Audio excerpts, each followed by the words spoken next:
Radioscopie. Henri Comte de Paris. Jacques Chancel.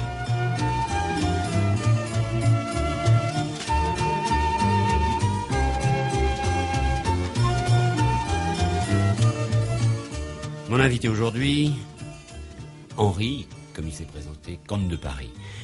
Nous sommes dans l'une de vos maisons, au cœur de la Fondation Condé, qui a été créée au XVIIe siècle par Marguerite de Montmorency. Et nous vous remercions de nous accueillir à Chantilly, car cette Fondation Condé est située à Chantilly. C'est une maison de retraite, vous vous en occupez très très activement, mais vous n'êtes pas, vous, à la retraite, même si vous avez passé le cap des 70 ans, car vous avez, je crois, 71 ans. C'est exact. Mais comment se fait-il que vous ayez quitté Paris? Parce que je sais bien que vous habitez la capitale, mais vous êtes le plus souvent à Chantilly. Je suis le plus souvent à Chantilly parce que lorsque j'ai cessé mes activités politiques, j'ai voulu trouver des activités de remplacement. Celle-ci, à Chantilly, m'occupe entièrement. J'ai créé en outre une fondation, une autre, Fondation Saint-Louis, qui a une vocation culturelle. Vous êtes aujourd'hui en pleine lumière et pourtant, je le sais, vous n'aimez pas tellement cet éclairage et parfois vous vous méfiez même de la foule. Vous auriez peut-être préféré rester un peu anonyme.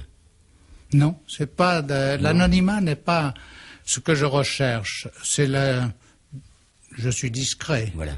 Je suis prudent. Je ne cherche pas l'aventure. Je ne provoque pas les foules pour rien. S'il y avait lieu de le faire, je le ferais, croyez-le. Mais pour le moment, je n'en vois pas la nécessité. Il y avait toutefois nécessité à écrire ce que vous avez écrit, c'est-à-dire oui. à publier vos mémoires d'exil. Oui, là j'ai tenu à le faire parce qu'il y avait trop de choses inconnues du public, en effet. La période du début était absolument inconnue et elle s'est passée dans l'exil. La deuxième, Alger, beaucoup de personnes ont participé, mais très peu par rapport au nombre de Français qui connaissent l'affaire algérienne. Donc il fallait que j'éclaire ce problème. Et vous l'avez éclairé totalement. On en parlera tout à l'heure. Je l'ai fait totalement. Ensuite, j'ai voulu apporter le témoignage essentiel de ma vie, c'est nos rapports entre De Gaulle et moi. Vous aviez imaginé pour votre famille et pour vous un destin historique, car si l'on remonte à la source, et cela fait 1000 ans aujourd'hui, Hugues Capet, cela vient de loin. Vous venez de plus loin que le chat, quand même. Oui, beaucoup plus loin. Beaucoup plus loin. Alors, est-ce que vous avez, à un certain moment, dites-le-moi très franchement, imaginé que vous pourriez remonter sur le trône de France? Sur le trône de France, peut-être pas, mais il y a eu 2 circonstances dans ma vie où j'aurais pu prendre le pouvoir ou le recevoir. C'était Alger, et nous en reparlons, si vous voulez, et après, avec De Gaulle. Vous y avez cru à ce moment-là? On vous l'a fait croire, en tout cas. Oui, mais je l'y ai cru. Il y avait une possibilité? À mon avis, oui. Il y en avait. C'est grave que vous ne soyez pas allé jusqu'au bout? Pour vous? Non. Considérez-vous cela comme un échec? Non, je ne considère pas ça comme un échec. Je considère ça comme... ça n'a pas réussi. Je ne veux pas dire que ce soit ma faute. Je ne le crois pas. Mais je n'ai pas de regrets. Si vous aviez suivi le général de Gaulle à Londres, les choses auraient été changées. Vous ne le pensez pas? Peut-être, mais vous savez, il est difficile de faire l'histoire avec des si. Alors revenons aux mémoires d'exil, parce que un homme comme vous s'est tout de même beaucoup promené et n'a pas été toujours très bien accueilli, puisque en effet vous étiez obligé de ne pas être dans votre beau pays, dans notre beau pays de France. Et vos souvenirs d'enfance, vous le dites, ont la couleur du ciel marocain, parce que c'est là-bas que tout a commencé. Vous aviez 5 ans. Non, j'avais 1 an. Vous aviez 1 an? 1 an. Mais vous êtes né où? Nous vivions à Thiérache, dans l'Aisne, oui. tout près de la frontière belge. Mais je n'en ai aucun souvenir de cette époque-là. Le Maroc, oui, en revanche. Ah oui, en revanche, le Maroc, à partir de mes souvenirs, naissent, comme chez tous les enfants, vers 2-3 ans ou 4 ans, avec précision, au fur et à mesure que les années augmentent. Et j'ai aimé, j'ai vécu au Maroc et je m'y sens chez moi. Vous y revenez de temps en temps? Ah oui, oui, toujours avec plaisir. Et c'est votre pays? d'une certaine manière. D'une certaine manière, oui, il me tient à cœur et j'y suis bien. Je me retrouve moi-même. Et c'est vrai, tous ceux qui ont vécu une enfance, où qu'elle soit, quand ils retournent dans leur pays, se trouvent chez eux. À quel moment avez-vous compris que vous étiez en exil? Bon, votre père portait un nom qui était un nom d'emprunt. C'était Monsieur Orliac. Oui, mais ça, l'exil ne m'est pas apparu avant 14-15 ans. Et puis, il m'est tombé sur la tête brutalement à mes 17 ans. Mais déjà, quand Monseigneur de Cabrières, je raconte l'histoire que vous avez vue. L'histoire, mais ça vient de Nostradamus, presque. Oui. Ben, il m'a révélé. Monseigneur de Cabrières était l'évêque de Montpellier, je crois. Le cardinal. Le cardinal. Le cardinal évêque de Montpellier. Alors racontez-moi cela. Eh bien, nous descendions vers le Maroc en voiture. Nous sommes arrêtés chez lui. Nous avons déjeuné. Et dès l'entrée de jeu, Monseigneur de Cabrières m'a prié de venir près de lui et de présider la table. J'étais très étonné. Comme petit blédard, j'étais toujours en bout de table et j'aimais beaucoup mieux ça. J'étais loin de tous les personnages officiels. Et tout d'un coup, il m'a demandé donc de présider. Et au dessert, il s'est levé, il m'a parlé avec beaucoup d'émotion, et moi-même j'étais très ému. Je sentais cette émotion qui perçait chez lui et que je ressentais.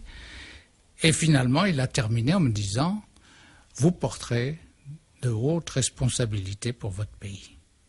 Non seulement vous serez chef de la Maison de France, mais vous porterez de hautes responsabilités pour votre pays. » Je n'ai pas bien compris. Mais ça m'a impressionné. J'ai retenu ces phrases. Elles sont restées gravées dans ma mémoire. Et l'image de cette scène entre ce vieux cardinal qui avait une tête de bénédictin absolument douce, agréable, charmante, me dire tout cela et me dire non seulement c'est à vous que je parle, mais je renouvelle ici un acte qui s'est passé à Montpellier, celui de Nostradamus avec Henri IV. Nous étions en pleine histoire et je n'y comprenais pas grand-chose. Ce n'est que plus tard que j'ai médité, réfléchi, enregistré, compris. Et alors finalement, pour conclure, il m'a demandé de lui épingler la Légion d'honneur sur la poitrine, ce que j'ai fait avec maladresse, parce que je n'étais pas habitué à cela. Et tout ça m'avait beaucoup troublé. Alors c'est là où j'ai commencé à poser des questions. Henri, comte de Paris, depuis 1950, vous avez retrouvé le droit de voter. Vous pourriez être député, vous en avez le droit. Vous pourriez être maire, vous avez le droit d'être président aussi. Parfaitement. Alors admettons que vous alliez jusque-là. C'est le titre de président que vous garderiez? Tout dépendrait oui. de la manière dont les choses se prépareraient avant. Car je ne me vois pas parcourir la campagne électorale et me présenter comme les uns et les autres se sont présentés par vocation d'ambition ou parce qu'ils croient être les meilleurs. C'est généralement la raison pour laquelle ils se présentent. Cet aspect des choses ne m'a jamais hanté et n'est pas celle qui habite mon esprit et mon cœur. Mon souci est quand même de rester, comme je vous le dis, le recours. Et quand on est le recours et qu'on fait appel à vous, parce que alors là, on peut préciser les conditions, les manières d'accéder au pouvoir et pour quel pouvoir, si c'est la République, si c'est une transformation de la République, tout peut se décider à ce moment-là, ou sinon immédiatement, a posteriori.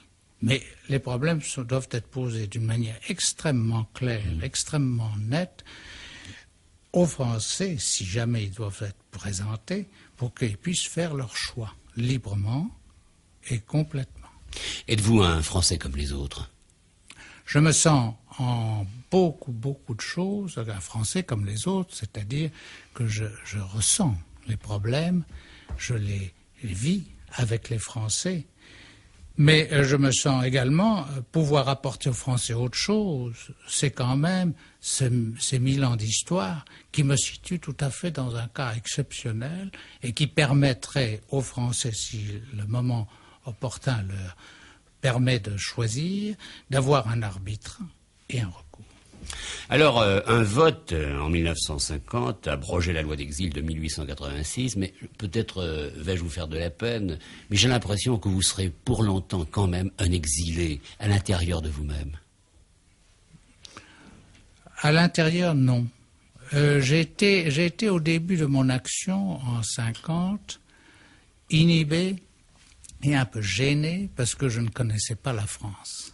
Voyez-vous, quand on rentre à mon âge, après avoir vécu à l'étranger, avoir senti, vu les problèmes de la France de loin, avoir connu les problèmes des autres pays, avoir vu comment ils les ont résolus, et ne pas être là à sentir, palper son pays, est quand même un problème très difficile à résoudre. Et j'ai passé les débuts de mes années, vers 60, 65. 60 ans presque. Jusque-là, j'ai été un peu écrasé par cette reprise de contact, si vous voulez, ces fiançailles avec la France que je n'avais pas pu faire, ni dans mon enfance, ni dans ma jeunesse, ni à l'âge adulte. Donc, il a fallu que je découvre le pays. Et tout le problème a été de le découvrir, et c'est ce que j'ai fait en voyageant en province énormément. J'étais tout le temps en province. 50% de mon temps a été d'aller en province. Et c'est là où j'ai vu la France était toujours là. C'est-à-dire qu'avant de découvrir la France, il a fallu que vous connaissiez bien la Belgique, le Maroc, l'Espagne, Portugal. Ça m'a aidé. Vos terres d'exil. Ça m'a aidé. Oui. Parce que j'ai eu tout le temps des points de comparaison. Oui. De la manière dont chacun de ces pays a résolu ses problèmes. L'Angleterre, je le connaissais très bien, la Belgique, la Hollande, le Luxembourg, la Suisse, l'Allemagne, toute l'Europe pratiquement, sauf le pays nordique que j'ai peu vu. Toute l'Allemagne, toute l'Europe, je la connaissais vraiment par cœur. Alors, même pour appréhender les problèmes français, j'étais mieux en mesure de les comprendre et de voir les carences et les espérances aussi. Vous pensez qu'il y a en ce moment un mal français? Ah oui. Oui. Un livre a été écrit déjà. Oui, mais le mal français... Mais vous allez plus loin, vous. Ah oui. Le mal français est profond. Est profond. Il manque à ce pays le moyen. Le pays est là. Mais entre le gouvernement et les hommes politiques et les citoyens, les relais qui existent aujourd'hui sont insuffisants pour résoudre les problèmes. Parce que j'estime qu'en démocratie, le pouvoir et les citoyens doivent s'associer au niveau des problèmes pour les résoudre. Au niveau des problèmes, je dis bien. Non pas, il ne faut pas demander à la nation de résoudre tous les problèmes sur le plan national. Mais sur le plan où le problème se pose dans les provinces et dans les régions, il faut que le pouvoir et les citoyens les résolvent ensemble. Or, actuellement, tout est autoritairement et d'une manière jacobine décidé à Paris. Mais le chef de la Maison de France, est-il nécessairement un homme de droite? Ah non. Non. Absolument pas. Je n'ai jamais été classé ni qualifié d'homme de droite. C'est l'inverse. Ah oui. C'est plutôt de gauche.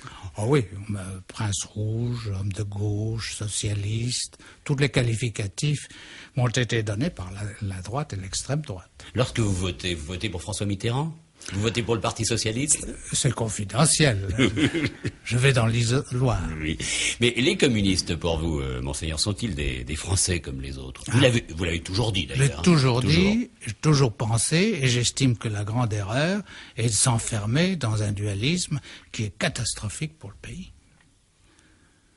Cette division gauche-droite ne pourra jamais résoudre les problèmes. Il faut un centre suffisamment étayé et fort, et puissant, Non pas sur le plan parlementaire ou politique, je parle bien au niveau, bien sûr. comme De Gaulle a été en 58, quand il a été appelé, il a rassemblé tous les Français pour résoudre un problème algérien, et ils venaient de partout. Ils étaient de la droite et de la gauche, mais surtout de la gauche. Enfin, il y a surtout les luttes intestines, il n'y a pas seulement gauche et droite maintenant, il y a la division à gauche, la division à droite. N'en finit pas. Vous avez lutté contre l'Action française, vous vous en êtes écarté. Je dois dire que dans les mémoires, alors là, c'est très précis, c'est très complet. Vous remontez à votre père et vous remontez à cette rencontre, même à un certain moment, avec le Vatican, où vous étiez, et votre père et vous, des excommuniés. Oui. Vous ne l'êtes plus maintenant. Non, nous l'avons jamais été Oui. de facto. Je dis entre guillemets. Hein, Entre excommuniés. guillemets, d'accord. Nous n'étions pas des excommuniés comme la Maison de Savoie a été excommuniée après l'affaire Garibaldi. Mais enfin, nous étions dans le clan des excommuniés. Alors, y a-t-il aujourd'hui en France un parti royaliste qui ait votre agrément? Ah, aucun. Aucun. Aucun. Et il ne peut pas y en avoir Là, un. c'est clair. Hein. Aucun. Et il n'y en aura jamais un. Quelles que soient les sympathies que j'ai pour certains, j'ai des sympathies et leur porte mon affection et je leur donne ma confiance. Mais aucun parti monarchiste n'a le droit de penser et de croire qu'il peut me représenter et aucun ne me représentera jamais. Pour cette raison profonde. Ah oui, pour cette raison profonde, je veux rester l'arbitre et le recours. Si j'étais l'homme d'un parti, c'est ce qui s'est passé avec le général de Gaulle après 65, quand il s'est fait réélire, il a dû faire appel à son parti, et il a été scié par son parti. C'est inévitable. On peut pas. Si on perd ça de vue, tout est faussé. Il faut être au-dessus des partis. Ah, il faut être au-dessus et indépendant. Et parler aux Français. Alors justement, nous parlions à l'instant de ces divisions, droite-gauche, de ces divisions à l'intérieur de la droite et à l'intérieur de la gauche, mais j'aimerais savoir ce que vous pensez, vous, monseigneur, de la droite française en 1979. Je ne pense rien ni de la droite ni de la gauche. J'estime qu'il faut rassembler les éléments de droite et de gauche qui quitteront forcément les extrémistes et pour se rejoindre l'action du gouvernement et de l'État sur des réalités et pour résoudre des problèmes que les Français veulent voir résolus. Voilà. Je rappelle que nous sommes à Chantilly, puisque c'est dans votre fondation de Condé que vous avez eu la gentillesse de nous accueillir. Et je le rappelle, mon invité est aujourd'hui le comte de Paris.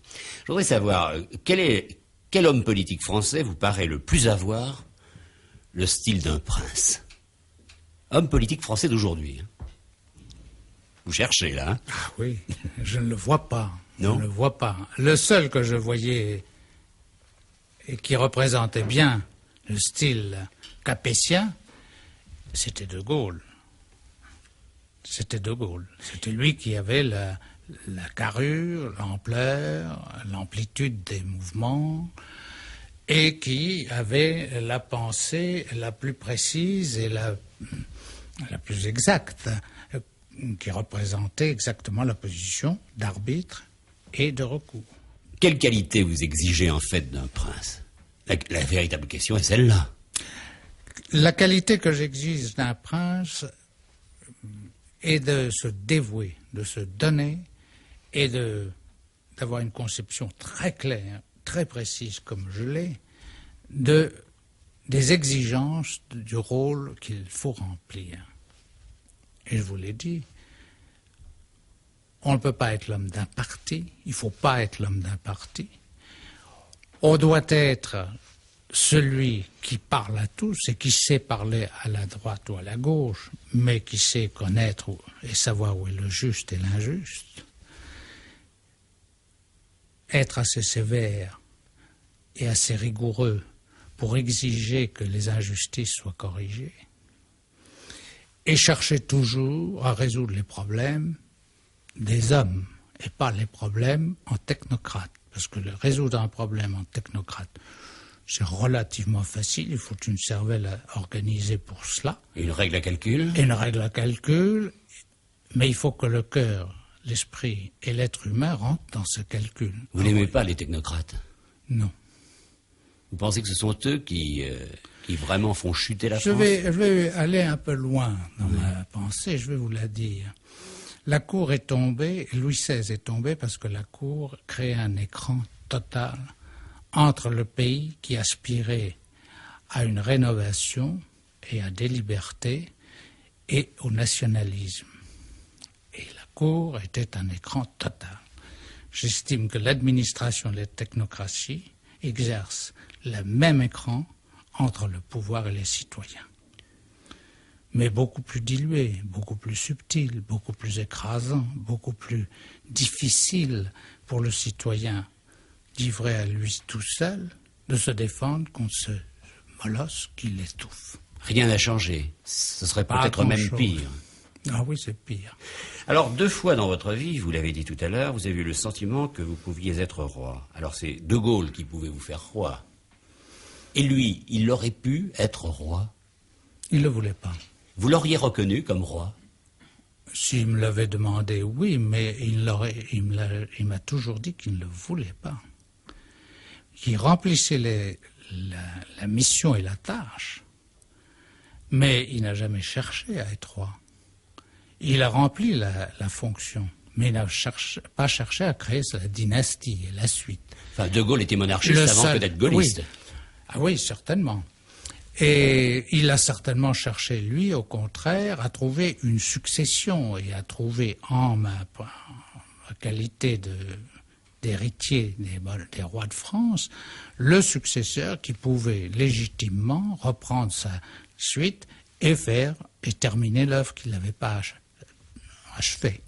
Alors dites-moi, monseigneur, dans quelle situation vous avez pu croire raisonnablement que vous pouviez devenir roi?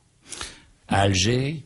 Un roi, non. Jamais à Alger, par exemple. J'ai donné l'assurance et j'avais pris l'engagement formel à l'égard de tous ceux qui ont collaboré avec moi de ne pas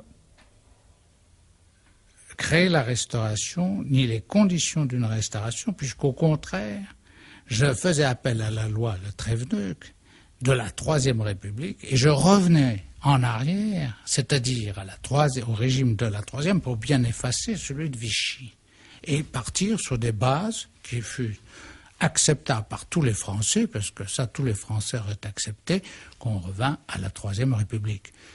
Libre aux Français après, quand ils avaient récupéré leur liberté totale, de choisir le régime qu'ils auraient souhaité. Troisième, confirmé, quatrième, amélioré, ou une monarchie, où il y avait toutes les possibilités à ce moment-là. Mais mon engagement était formel.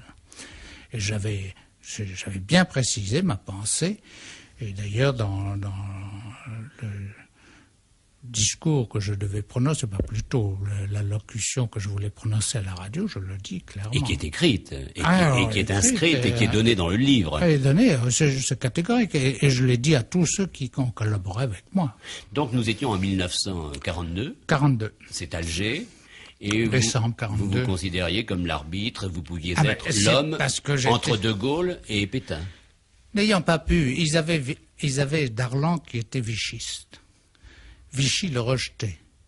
Mais tout Vichy se groupait autour de lui. Il y avait De Gaulle à Londres et il y avait les Français entre les deux. Et par conséquent, il fallait absolument trouver une solution, un arbitre, un recours pour rassembler les éléments valables de l'un et de l'autre pour faire front contre l'ennemi. Par conséquent, moi on m'a appelé pour cela. Mais sachez-le bien, on m'a appelé pourquoi? Parce que j'avais eu cette action antérieure avec l'Action française. J'aurais été l'homme de l'Action française. Personne n'aurait pensé à moi. Vous n'étiez pas l'homme de Maurras. J'étais pas l'homme de Maurras. J'étais pas l'homme d'un parti. Je l'avais bien affirmé. Oui. Je m'étais décroché complètement des partis. Mais tout de même, en 1942 et à Alger, il y a eu une position difficile et vous la racontez cette fois-ci très clairement. Et c'est la première fois que l'on va jusqu'au bout de cette affaire. Car pour l'histoire, c'était une affaire et je crois que le mystère... quoi qu'il arrive, ne sera jamais éclairci, parce qu'on aime bien laisser des mystères. Mais c'est l'affaire de Darlan. Oui. Bon, Darlan, il faudrait tout raconter. Il était l'homme de qui, Darlan, dans cette... L'homme des Américains. L'homme des Américains. Et vous étiez l'homme de qui? Moi, j'étais l'homme de la France. Alors Darlan, il fallait l'évincer. Il fallait l'évincer parce que De Gaulle ne pouvait pas revenir dans ces conditions-là. Et il fallait bien que De Gaulle participe à la rénovation du pays et à l'action pour libérer le pays. Il fallait bien qu'il y soit. Alors Darlan ne pouvait pas, en restant là, appeler De Gaulle, parce que De Gaulle, ils étaient tous vichistes. Pour se justifier eux-mêmes, il aurait fallu condamner De Gaulle. Et De Gaulle venant à Alger, il fallait qu'il condamne Vichy. C'est ce qu'il a fait avec Pucheux. Alors Darlan, l'amiral Darlan a été assassiné par Bonnier de la Chapelle. Oui, et le fait est là. On a dit, on a raconté, et on laisse croire que vous êtes l'instigateur de cet assassinat. C'est ce qu'on dit. Mais je n'ai jamais rien proposé, ni donné aucun ordre, et je ne suis absolument pas celui qui a provoqué cet incident et cet accident. Il est né des circonstances. Tout le monde est responsable. Tout le monde est responsable, mais les personnes essentiellement responsables, ce sont les Américains. En bloquant la situation comme ils ont fait, après ma dernière entrevue avec Murphy, tous ceux qui avaient milité pour libérer l'Algérie et l'Afrique du Nord, tous ceux qui étaient pour De Gaulle et pour permettre à la France de retrouver son souffle, voyant que les Américains maintenaient Vichy, installaient Vichy là-bas, et que moi j'étais bloqué, ça les a rendus fous. Mais il fallait l'assassiner? Je ne dis non. pas. Non, mais vous savez... il fallait l'évincer. Il fallait l'évincer. C'était un traître C'était un traître sans aucun doute, parce qu'il avait été tellement loin avec les Américains qu'il avait abandonné tout pouvoir dans leurs mains, et il était leur homme lige. Par conséquent, il fallait l'éliminer. D'ailleurs, je crois qu'il était prêt à partir. Il sentait qu'il ne pouvait plus continuer. Mais pas prêt à mourir. Ah non, ça, pauvre homme, il n'était pas prêt à mourir. Mais la situation étant bloquée, les gens se sont déchaînés. Or, tous ces jeunes gens qui travaillaient avec Dastier dans les camps de jeunesse... Dastier de la Vigerie. Dastier de la Vigerie, Henri, parce qu'il y en avait 3, comme vous le savez. François était venu. François était venu de Londres. Il a été expulsé. Il a fallu, donc à ce moment-là, tout le monde était sur des charbons ardents. Qu'est-ce qui se passe? Et puis alors on a vu occuper la radio, les Américains installaient les tanks dans la ville. Ils ne voulaient pas de coup d'État et rien. Ils disaient Darlan nous plaît et nous le gardons. Alors, tout le monde était exaspéré. Les gens étaient énervés à un point que, mon Dieu, le petit excité... Bonnier de la Chapelle l'a oui, tué d'un coup de revolver. Et puis, l'abbé Cordier a certainement, je ne dis pas donné les ordres, mais certainement aidé à ce garçon. D'ailleurs, l'histoire le révèle. Mais pour l'histoire, il y aura Bonnier de la Chapelle, l'abbé Cordier, mais il y aura aussi le comte de Paris, parce que, vous savez, il y a des traces. Et vous l'écrivez vous-même, vous dites on ne tarda pas à ajouter mon nom à la liste de ceux qui pouvaient avoir inspiré le geste de Bonnier de la Chapelle, c'est-à-dire avoir été l'instigateur de l'assassinat. Oui, d'ailleurs... Mais vous l'expliquez, là, cette fois-ci. Je l'explique, d'une part, et d'autre part, c'était normal, parce que Vichy devait trouver un bouc émissaire. Quel était le meilleur? C'était moi. Oui. L'affaire avait raté du fait des Américains. Donc, la meilleure solution pour tout le monde était de mettre ça sur mon compte. Mais vous l'avez porté et c'est d'ailleurs longtemps, pour ça, oui, mais c'est pour ça que je suis resté jusqu'à la fin du procès. Parce que je ne voulais pas qu'il y ait eu procès sans que je puisse me défendre si mon nom revenait et a été malmené. Quel est, à votre avis, d'ailleurs, il n'y a que vous qui puissiez donner cette réponse, quel est votre héritier spirituel et politique? Y en a-t-il un? Pour le moment, je n'en ai pas. C'est une question quand même qui vous angoisse et c'est une suite qui vous ennuie. Non, parce que la vie est ce qu'elle est, il faut la prendre comme elle est, il ne faut pas essayer de se soucier avant l'heure des problèmes. Par conséquent, l'héritier spirituel, comme vous dites, peut-être viendra d'un de ces deux garçons dont je vous ai parlé. Les petits-fils? Les petits-fils. Peut-être la grâce d'État touchera mon fils aîné, ça, c'est encore une possibilité. Mais enfin, pour le moment, les miracles, je n'y crois pas beaucoup. Enfin, soyons tout à fait francs, hein, monseigneur. Vous êtes quand même ennuyé de voir que les choses se passent ainsi. Parce que vous vous donnez l'impression d'avoir bien continué depuis Hugues Capet, et peut-être vous dites-vous, et si j'étais le dernier, pour affirmer une véritable volonté politique. Oui, parce que la famille peut se diluer. Ah oui. Et vous le savez. Oui, oui, c'est vrai. C'est vrai, mais j'ai confiance. Voyez-vous, je fais confiance à l'impondérable qui vient souvent réparer ce que l'esprit humain n'arrive pas à définir ou à corriger ou à maîtriser. Si vous étiez un jour candidat, mais par le suffrage universel, au titre suprême en France, quel qu'il soit ce titre, renonceriez-vous par avance définitivement à être roi? Je vous l'ai répondu indirectement tout à l'heure. Indirectement. Indirectement tout à l'heure en vous disant qu'à Alger, j'avais pris l'engagement formel de ne pas poser la question royale. Avec De Gaulle, j'avais pris l'engagement de ne pas poser le problème parce que c'était une élection qui suivait le général de Gaulle et j'estimais qu'il fallait par conséquent maintenir cette position-là. De Gaulle a été long à être convaincu de la nécessité, mais je l'ai fait. Et actuellement, je réserve cette position pour vous dire ce que j'ai dit tout à l'heure, que l'événement me guidera et me déterminera pour choisir la solution. En 1966, plutôt fin 66, vous avez adressé à De Gaulle un rapport sur la société française et ses exigences, ou plutôt ses urgences. Si vous aviez à le faire aujourd'hui, si vous deviez écrire au président Valéry Giscard d'Estaing, quelles sont les urgences que vous noteriez? D'abord, je n'écrirai pas. Oui. Parce que les rapports que j'avais avec le général me permettaient de le faire. Vous n'avez pas de rapport avec le président actuel? J'ai des rapports excellents et sympathiques, mais ils ne sont pas au niveau où se situaient ceux... Pas sur le même plan. Pas le même plan. Par conséquent, les exigences que j'aurais formulées ne sont pas les formulerai pas de cette manière-là. Je les formule maintenant en vous parlant. Je l'ai dit dans mes interviews. Je le précise. C'est l'essentiel. Il faut dominer le problème du chômage d'une manière ou d'une autre.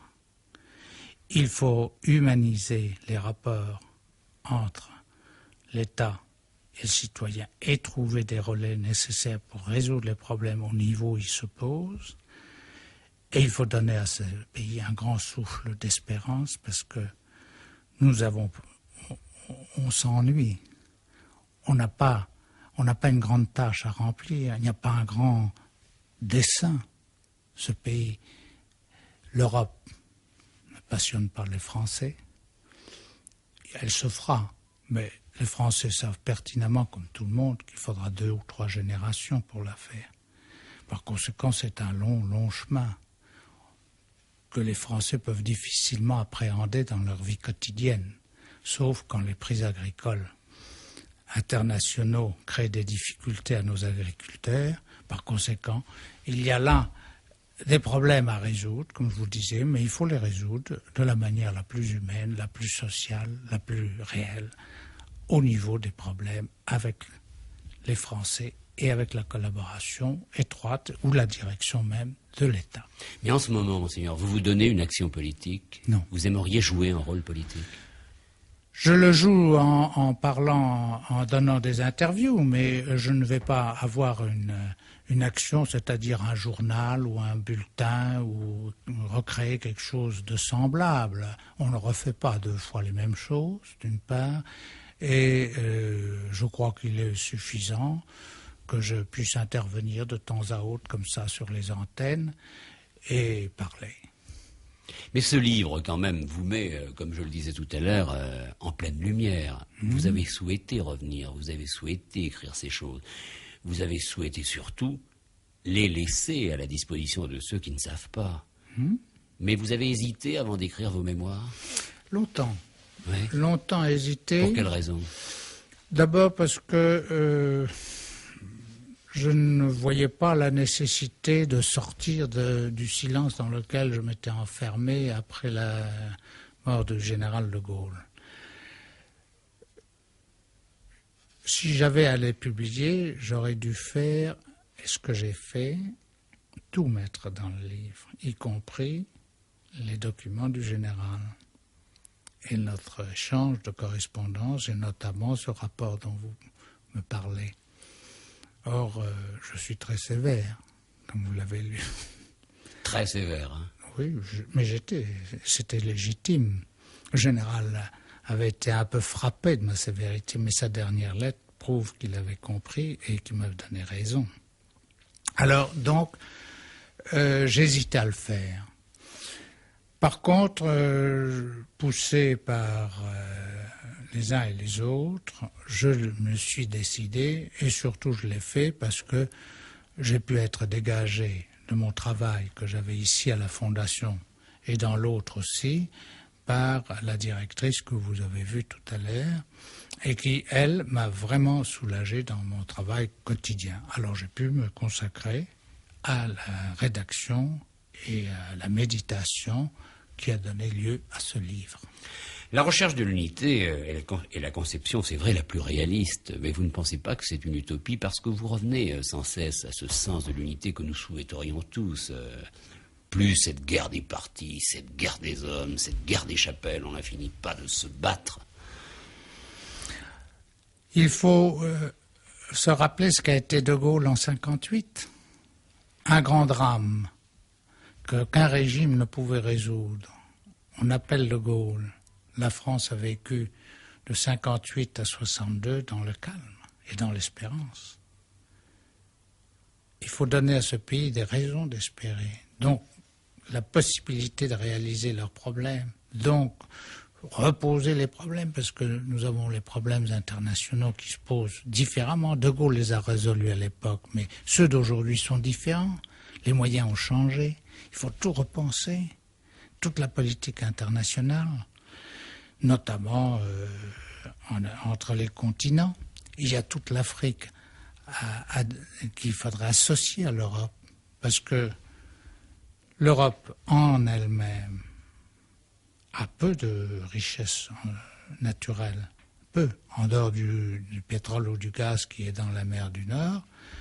Nous n'avons, et on n'en connaît pas exactement les possibilités, nous en avons peu en Europe. Par conséquent, l'Afrique est un réservoir immense. Il ne faudrait quand même pas qu'il tombe dans l'escarcelle ou américaine ou des Russes. Et c'est un danger, hein? Et le danger, il faut quand même penser que dans 20 ans, 30 ans, peut-être 50 ans, la Chine produira autant que l'Amérique. Et si nous n'arrivons pas à produire à bas prix et avec des moyens suffisamment économiques et rationnellement organisés, et que nous n'ayons pas un potentiel économique et dynamique et une nation forte et une Europe forte, que serons-nous? Rien. Il y a également des considérations plus personnelles, car vous êtes au bout d'une longue lignée. Depuis Hugues Capet, cela fait 1000 ans. Vous avez une famille nombreuse. Vous avez 10 enfants. Vous avez perdu un fils en Algérie. D'ailleurs, ce livre, Mémoire d'exil, lui est dédié. Il est dédié au lieutenant François d'Orléans. Et je sais combien vous avez souffert à ce moment-là. Êtes-vous content de votre famille? Êtes-vous content de vos enfants? Êtes-vous bien accompagné dans la vie? Et par la comtesse aussi? En réalité, non. Non. J'ai toujours été seul. Et aujourd'hui, je le suis encore plus. Je ne suis pas compris parce qu'on n'est jamais prophète dans sa famille. Ça, c'est un vieux dicton. J'ai toujours prêché l'exemple j'ai voulu que les uns et les autres se situent réellement à leur plan, celui que je leur proposais. Et j'étais étonné de voir qu'ils préféraient le côté tout à fait secondaire de la royauté ou de la monarchie, à savoir les honneurs, les plaisirs. Le brillant. Le brillant, le clinquant, après quoi il n'y a rien. Et c'est ce qui m'a encore plus isolé et confirmé dans le rôle que j'ai à jouer ici, à la Fondation, à savoir une œuvre charitable, utile. Vous le savez, j'apporte à 180 personnes âgées par l'entremise de la Fondation et du personnel et de la directrice surtout, un réconfort. C'est votre vie en fait. Oui, beaucoup plus ma vie ici. Au moins, je ne suis pas déçu quand je les vois mourir et qu'ils m'appellent et que je suis près d'eux. Ben, je sais qu'ils sont heureux. Et moi aussi. C'est difficile d'être seul. Non, on est toujours seul. Quand on occupe un poste de responsabilité, on est toujours seul. C'est-à-dire, la décision, on la prend toujours seul. Il faut savoir s'entourer, et plus on sait s'entourer de gens qui ont la franchise de dire ce qu'ils pensent et la liberté, la possibilité de le dire, alors là, on trouve chez eux et chez ces personnes le soutien, le réconfort. Et moi, je le trouve ici, dans toutes les personnes... Ici à Chantilly. Ici à Chantilly, dans toutes les personnes que je vois et dans les personnes avec qui je collabore maintenant. Vous parlez avec tous vos pensionnaires, oui, tous je ces je les vois à peu près tous les 2-3 jours. Je vais leur dire bonjour à la salle à manger. Je vais voir de l'autre côté. D'ailleurs, vous verrez tout à l'heure, on va y aller. Oui, avec plaisir. On va leur dire bonjour. Ils aiment beaucoup voir des personnes venir leur dire bonjour et s'intéresser à eux. Toute votre vie, vous avez été exigeant pour vous-même et pour les autres. Et peut-être même un peu trop pour votre famille. Parfois, l'un de vos enfants s'est marié contre votre gré et parfois vous avez été dur. C'était un manquement, je ne dirais pas au respect, mais un manquement à la couronne. Alors, ce manquement valait-il votre fureur ? Je sais que vous êtes revenu après, mais c'était pour maintenir, je crois, la Maison de France. Exactement. C'était pour la maintenir. J'estimais que Mais vous avez pu faire mal. Ah oui, mais j'ai fait très mal aussi quand je me suis séparé de l'Action française, et à beaucoup plus de monde.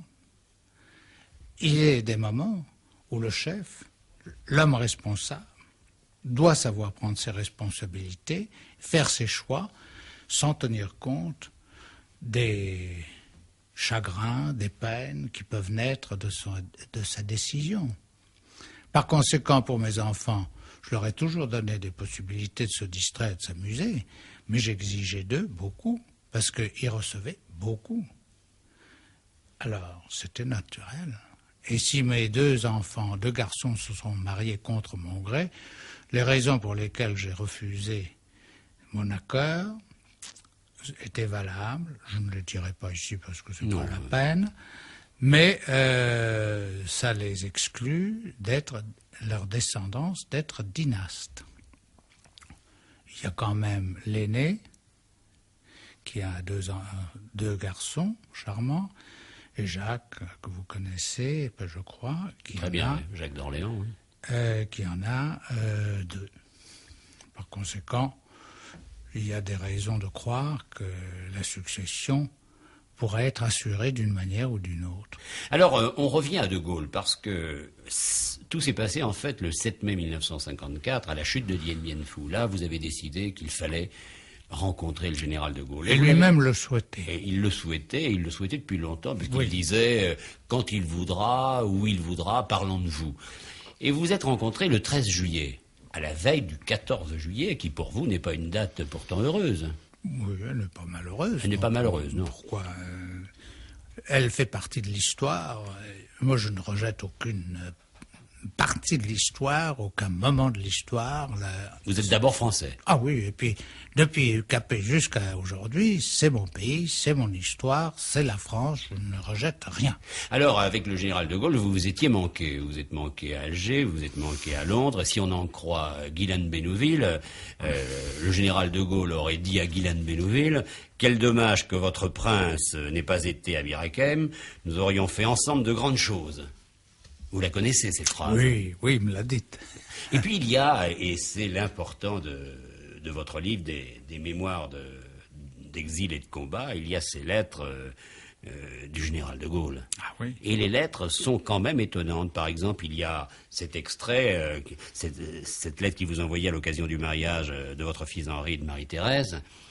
Il disait: je sais quelle joie vous cause ce mariage, c'est là pour chaque Français une raison de s'en réjouir, mais aussi, monseigneur, parce que la vie de votre famille s'identifie avec notre histoire, parce que ce qui vient de vous dans le présent est exemplaire pour le pays, parce que votre avenir, celui du prince Henri, celui des vôtres, sont intégrés aux espérances de la France, je salue l'union que Dieu va bénir comme un grand événement national.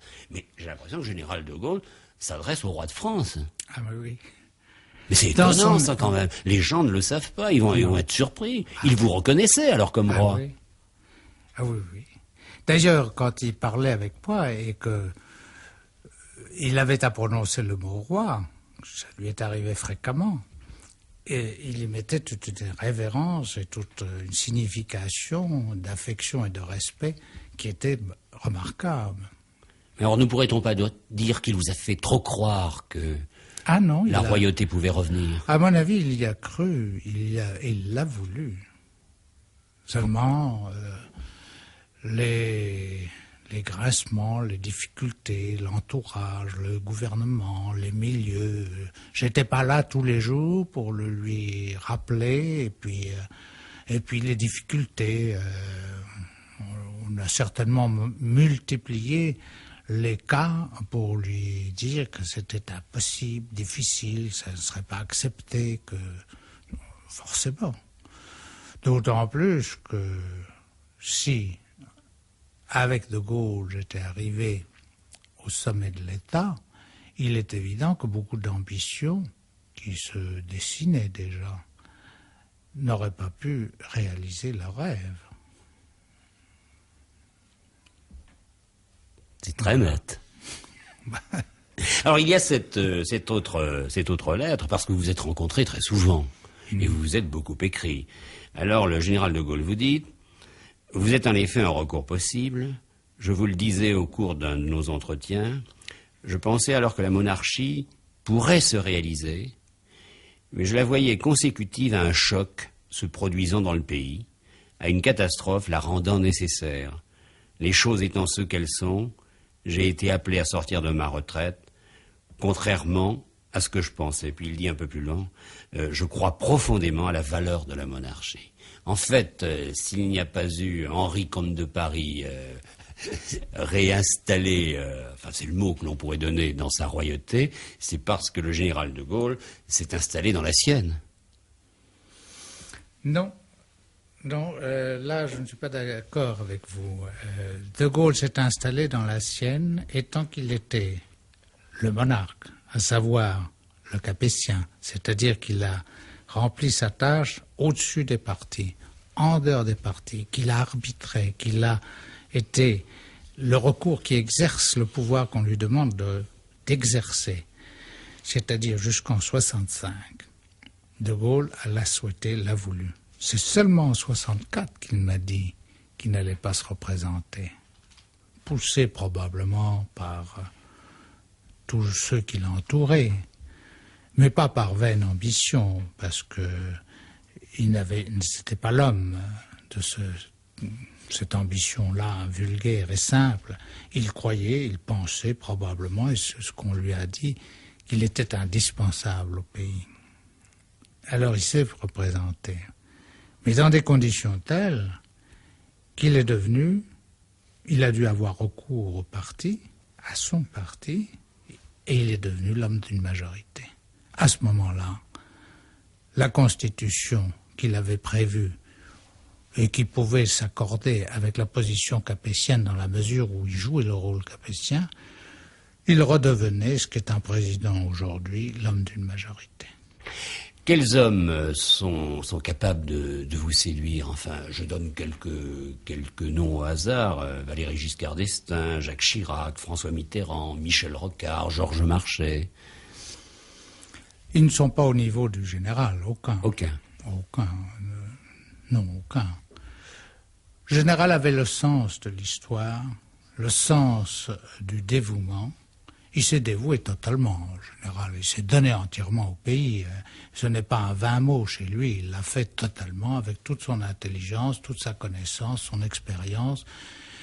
Et il a recueilli, au cours de ces entretiens que nous avons eus avant qu'il n'accède au pouvoir, la certitude qu'il y avait une possibilité d'être ce recours, d'une part, et d'autre part, en étant lui-même indépendant et totalement indépendant de ses partis, de son parti, de ses partisans, de ses amis. Il l'a bien dit à ce moment.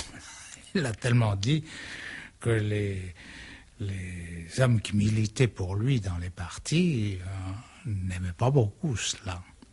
Si bien que De Gaulle a été, jusqu'en 64, jusqu'en 65 exactement, il a été cet homme extraordinaire. Je ne lui vois pas de comparaison avec d'autres aujourd'hui. Alors aujourd'hui, vous pouvez faire le bilan, monseigneur. Vous avez cette fondation, qui est la fondation Condé, à Chantilly, près de 200 vieilles personnes. Vous vous en occupez et très tendrement. Puis vous avez cette autre fondation, puisque vous avez fait don de quelques trésors familiaux, comme la chapelle de Dreux, comme le château d'Amboise, des pièces. Comment s'appelle cette fondation? Saint-Louis. La fondation Saint-Louis. Et on peut se poser cette question, vous devez vous la poser. Que sera la Maison de France, dont vous êtes le chef? Que sera cette Maison de France dans un siècle? Est-ce une inquiétude pour vous? Je ne me pose pas le problème comme ça, parce que il n'a pas de solution, il n'y a pas de réponse à votre question. En réalité, elle sera ce qu'elle sera, et le pays sera ce qu'il sera. Nous ne pouvons pas projeter notre volonté aussi loin. Ce que je peux penser et chercher à faire et à réaliser, c'est à étayer parmi mes petits-enfants et mes enfants ceux qui souhaiteraient devenir mes héritiers réels. C'est-à-dire, il y a des héritiers de droit, des héritiers juridiques ou traditionnels, mais il n'y a pas d'héritier, comme vous m'avez posé tout à l'heure la question, à savoir un héritier qui portera le témoignage que je cherche à donner à la France. C'est le souci que j'ai d'essayer de voir si dans les générations suivantes, il y a ou non matière à espérer. Votre dernière maison, ce sera Dreux? Ah oui. C'est la maison des rois de France. Non, c'est celle des descendants de Louis-Philippe. Oui. C'est Louis-Philippe, c'était le caveau des Condés. Oui, oui. Et c'est devenu la maison, l'endroit où la chapelle, où tous les descendants de Louis-Philippe sont enterrés. Voilà. C'est là où j'irai rejoindre François. Le plus tard possible? Ah oui. Vous aimez la vie quand même? Ah oui, j'aime la vie. Vous avez envie de la vivre? Oui, oui, je la vis pleinement, joyeusement et sincèrement. Et vous êtes inquiet pour l'avenir du monde? C'est pas rassurant. Pas rassurant. Quand on regarde, tout à l'heure je vous ai brossé un tableau un peu rapide de ce que je voyais sur le plan international. Je vois partout des inquiétudes, les matières premières vont monter, l'essence va devenir rare, il substitue. Vous avez vu le drame américain, il n'est pas très encourageant. Le nucléaire vous fait peur? Il ne me fait pas peur, mais on ne semble pas le maîtriser. Il ne me ferait pas peur si on était sûr qu'il n'y ait pas d'accident, mais les accidents c'est pas comme autrefois. L'accident de train ou l'accident d'avion, il y a X morts, on les déplore, c'est dramatique, c'est affreux pour les familles et on partage leur douleur et leur chagrin, mais les conséquences de l'atome, on ne les connaît pas. On vous dit, monseigneur, c'est ainsi qu'on vous appelle, mais Votre rêve aujourd'hui est-il encore d'être appelé Majesté? Non. Jamais. Non, ça n'a jamais hanté ni mon esprit, ni mes souhaits. Je vous remercie, Monseigneur. Je rappelle que nous étions à Chantilly, à la Fondation Condé, et vous en occupez, comme je l'ai dit à différentes reprises, d'une manière très active.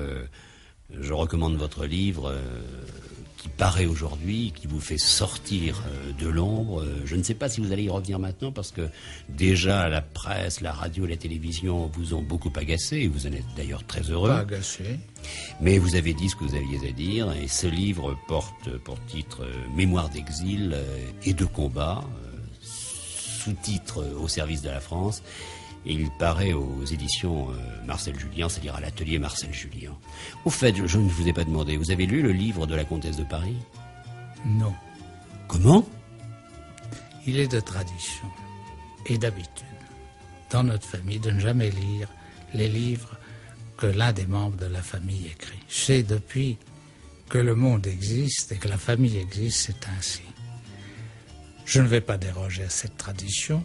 Aucun de mes enfants n'a lu, ni elle-même, aucun de mes livres que j'ai publiés avant. Je pense qu'elle ne lira pas celui-là, pas plus que les autres. Vous seriez quand même content, Monseigneur, que vos enfants puissent lire les Mémoires d'exil et de combat. Ils sont quand même intéressés. Ceux qui veulent le lire n'ont qu'à me demander le livre et je leur enverrai avec joie. Mais je ne vais pas leur envoyer un livre pour qu'il figure dans une vitrine sans être lu. Merci, Monseigneur.